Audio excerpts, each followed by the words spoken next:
Hi guys, it's Grace from Grace Gets Gastric. Today is Tuesday, October 2nd, and I am here today for my 9-month post-op VSG update, which is also week 39 post-op VSG. So I mentioned in my last week video that I'm just going to do my monthly video this week, so let's just jump right into it. So to go with stats, my name is Grace. I'm 5'8", 27 years old, and on January 2nd, 2018, I had the vertical sleeve gastrectomy, or VSG weight loss surgery. My highest weight ever recorded was 354 pounds in May of 2017. I was required by my insurance to do a 6-month medically supervised weight loss diet, and over the course of that 6 months, I lost 35 pounds, so my starting weight day of surgery was 319 pounds. Last month, I came at you with a weight of 225.6, and this morning I weighed in at 215.5. So that is a monthly loss of 10.1 pounds, a loss since surgery of 103.5 pounds, and a loss since my highest weight of 138.5 pounds. I'm a little bit glad that I'm doing my monthly video and not my weekly video, because technically that's a gain from last week, but it's a loss since the beginning of the month, so that's what we're going to celebrate. It's a 10.5 pound loss, 10.1 pound loss of the month, which is excellent. It's the highest loss I've had in maybe the past 3 or 4 months. To be fair, part of that is influenced by the fact that I was up a little bit from my lowest weight at the beginning of this month after my trip to Austin. So, it's a little bit more of a loss because I came back down after that trip, but it just means I've got those pounds this month that I would have had lost last month. So it's all coming off eventually. So 10.1, I'm really thrilled. 103.5 pounds since surgery. I hit my 100 pounds down since surgery milestone this last month, which is awesome. My casual goal or whatever I've mentioned before, I low-key would love to have an average loss of 10 pounds a month for this first year. 10 pounds a month would be 120 pounds down in a year, and that would put me at exactly 199. So I've got 3 months to lose about 16 pounds, which I think is doable. That's a little over 5 pounds a month, so hopefully we can get that done. So monthly video, so measurements, I'll go ahead and go through those now as well. I will, as usual, put my little charty thing up on the screen. So this last month, I lost 1 inch from my bust, 1 inch from my chest, so that is right below my bust, 2 inches from my waist, 1 inch from my hips, no inches from my thigh, calf, and neck, and 0.75 from my bicep. So that's a total inches lost this month of 5.75 and a overall total since surgery of 66.75. You'll note that if you've been watching these videos, the one place that I lose from every single month is my bust. I swear to God, everything else will be a 0, but I'll still be losing from my boobs. Those poor deflated things. But yeah, some good movement here, and even when my inches aren't going down everywhere, like I can feel movement. I mean, I measure, obviously, there are 8 different measurements here, but that can't measure everything. I'm not measuring my face, right? So like there's no measurement loss for that. For example, this month is the month where I officially have collarbones. You can see there's a shadow. I'm not doing that, which I can, and look at how crazy those are. But I would say this past month is now the month where my collarbones show when I'm just existing. There's no measurement to reflect that. I could have no inches lost, but that is definitely something that's new this month. What else is new this month? I have a skin rash. Yay! So I wear Spanx pretty much every single day.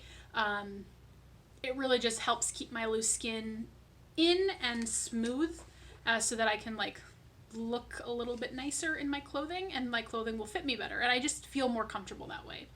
I have a little bit of a rash though right below my chest,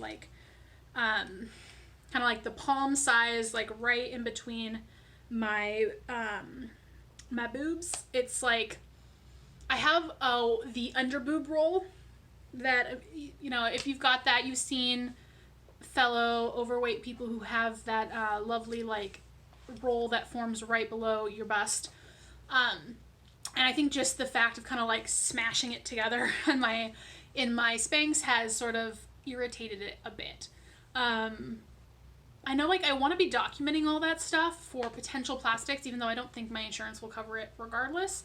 But I also don't want to pay the copay to go in for an appointment just to document it. Especially because, like, I get occasional eczema rashes, usually in the summer. And so I have like steroid cream or whatever type of cream that I have already. So I've been putting that on, and it's whatever. But yeah, so part of me is like, I hope it lasts until January when I have my next appointment. But I don't want to deal with it that long. But I'm not paying for an appointment when nothing else is wrong with me. So maybe if I get sick sometime this winter, I'll go in. But yeah, wanted to keep y'all informed.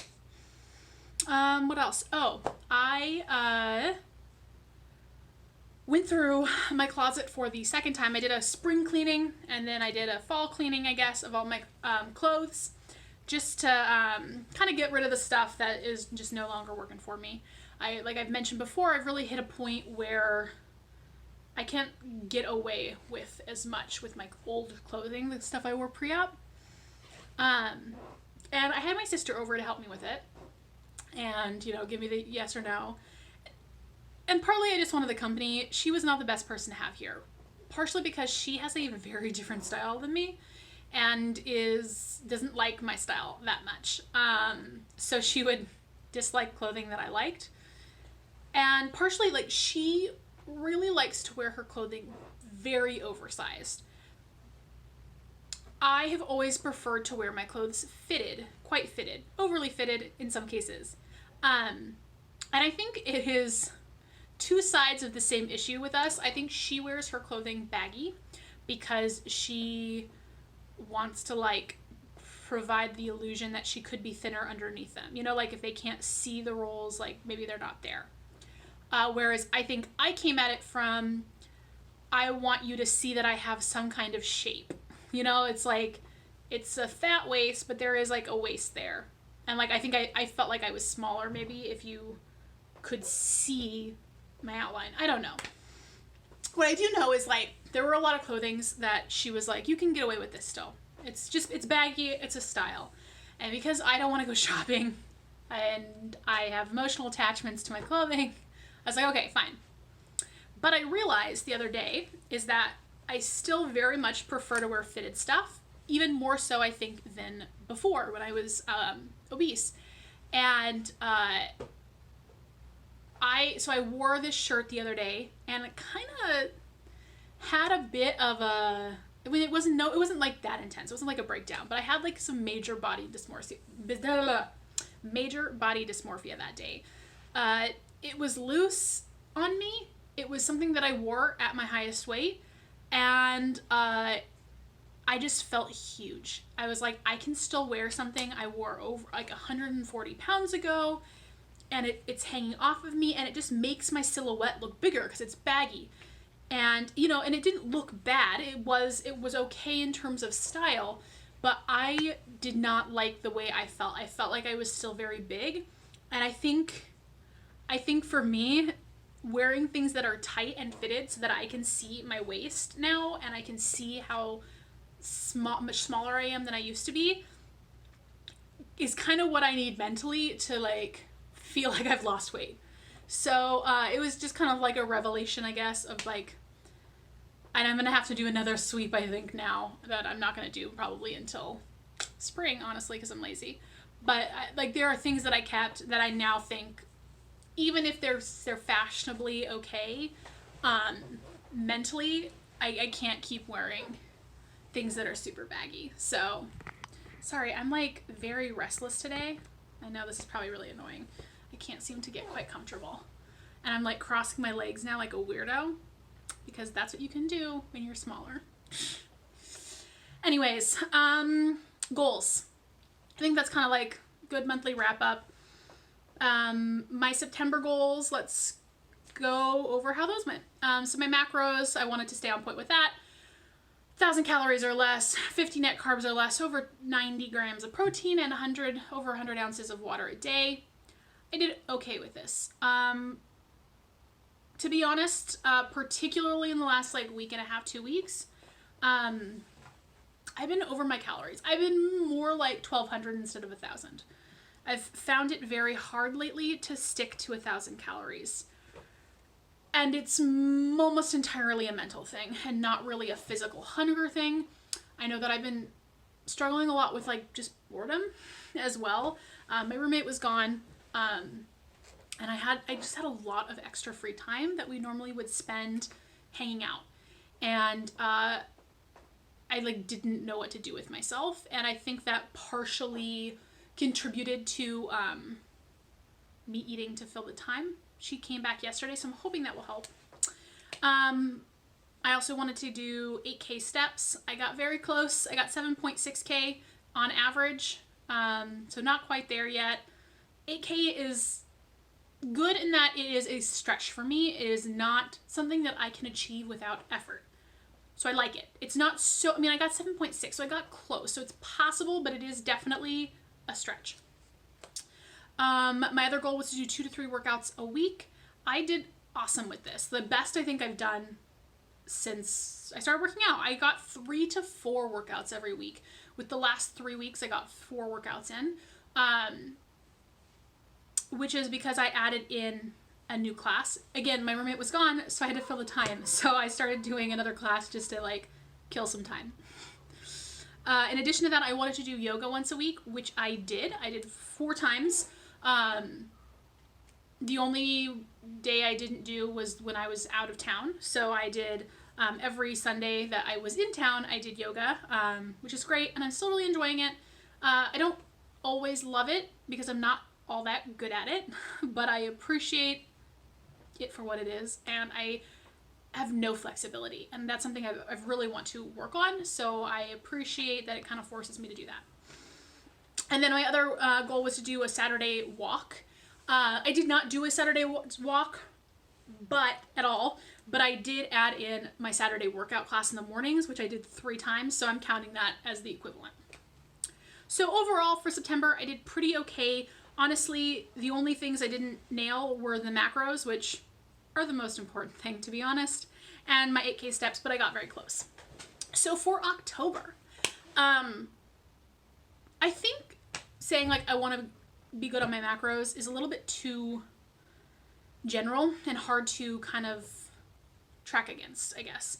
So my goal that I want to focus on for October is grazing. I have been struggling with the desire to graze. I'll grab a little candy from a bowl, or I'll have a couple of bean crisps from the bag when I just want something salty. And I don't always track those if I'm not like eating very many, but that stuff can add up. And so I really want to implement a no grazing policy, and I'm going to track those in my Fitness Pal. Like, I'm going to make a note of, did I graze today or did I not? So that's really the big thing I want to work on is no grazing this month. And then in addition to that, I would like to stick to my 1,000 calories. That's the biggest one I want to try to stick to. And my big problem with that is that I have been trying to get in more like red meat because I have been eating a lot of leaner meats, and I like red meat. And I know I had some iron issues in my 6th month, so I'm like, oh, let's just try to get in some red meat every week. But red meat tends to be higher in fat, and it's crazy how many calories that adds up. So it's a lot of my calories are not bad calories. I try not to do good or bad, but it's not like I'm necessarily eating like cake or something. It's just like I'm eating a burger for dinner, and I'm eating, like my dinners this week are 350 calories, and it's a burger, a slice of cheese, 1 piece of bacon, and like a half of a 50 calories worth of avocado. And it fills me up really well, but it's still, you know, it's like, or I could eat the equivalent of 150 calories. So I don't know where I went with that, but I'm going to try to stick to 1,000 calories. I'm going to try to track how many days of the month I stay under 1,000, and then 0 grazing. As many days as I can. All of them is ideal. Additionally, let's see, 8K steps again. I'd like to try to shoot for that. We'll see how that works out, but 8K steps, and I'm hoping that maybe this will be more doable because I have said before I want to do a 5K by the end of the year. So I'm going to sign up for one this month. My plan is to do one. There is a Thanksgiving Day 5K. It's pretty low key and it's fairly close to where I live. So that is also about like 8 or 9 weeks away, which is a perfect amount of time to do my next goal, which is to start and go on with the Couch to 5K program. Assuming I don't hate it when I start it. I actually think it might be a little slow for me based on where I am right now, but it's somewhere to start, kind of make sure I'm geared up for the 5K in November. So I want to try to get 8K steps this month. I'm going to register for a 5K. I'm going to start the Couch to 5K and do that all month. And I'm hoping doing that will help me get to my 8K step goal. And then I also want to continue doing the 2 to 4 workouts. I would like to continue my 4 workouts that I have been doing for the past 3 weeks. They've been working really well with my schedule, which is my Tuesday, Thursday morning workouts, Saturday body pump class, Sunday yoga. And I'm thinking paired with Sunday yoga, I will do running on that day as well, so that I'm doing my Couch to 5K 3 days a week, which would be Tuesday, Thursday, Sunday. So we'll see how that goes. That's my goals for October. So last thing before we go is photos. So monthly comparison photos. You can see me here from the front.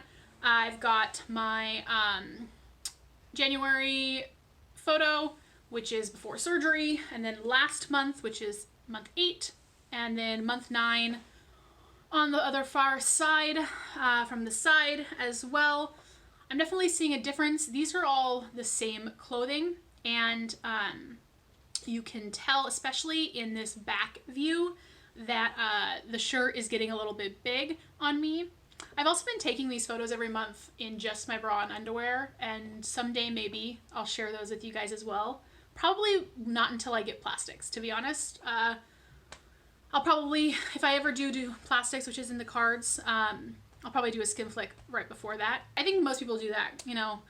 I don't want to show my skin until I'm about to get it chopped off. Anyways, so that's me. I can see a difference. I hope you guys could too. Feeling great.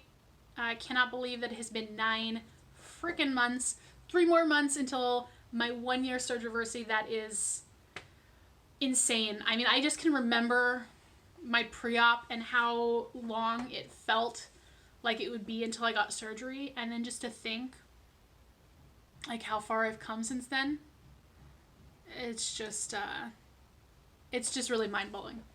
Anyways, thank you guys so much for being here with me. Sorry for another long video, but you knew what you were getting into. I hope you guys are all doing great, and I will talk to you later. Bye!